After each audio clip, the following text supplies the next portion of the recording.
against the tyranny and oppression of the government of India and their college management.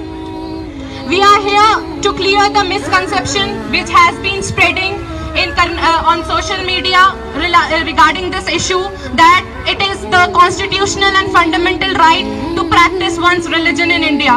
We are not denying the fact, but we are here to clear the misconception that hate mongers all over the India and the world knows this very fact.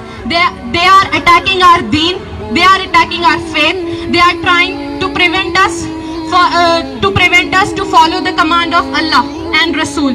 So we are here to clearly clear the misconception that we are not fighting because it's our constitutional right.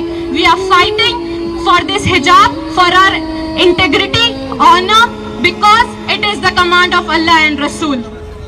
Lots of sahabiyat, every sahabiya has fought for her right because it was in her religion, because it was the command of Allah and Rasul. We are not here to demand our constitutional or secular or Indian right. We are here to demand to let us practice what it's there in Quran and Sunnah.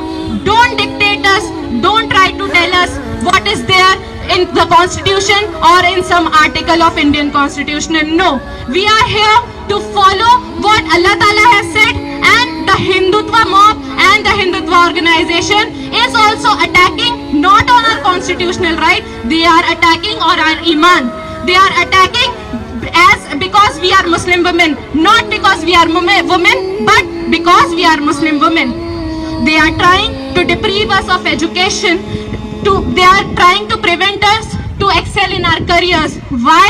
Because we are all here are Muslim women, because we say La ilaha illallah Muhammadur Rasulullah.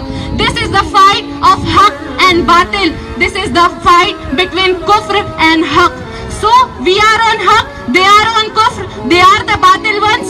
So they are attacking on us on that basis, not on some constitution or some article or some judgment. We have to clear this misconception in our head, and also to give this message to the country and to the world that Muslim women will always fight, will always resist, because she is not ready to compromise her akhirah for this fani dunya. No, we are not here to show or save our constitution. We have gathered here, we, the women of Saidabad and Hyderabad, have gathered here to protect our iman, our faith, our religious identity, not some constitution or not some country integrity. No, we are here to protect what Allah Ta'ala has sent 1400 years ago.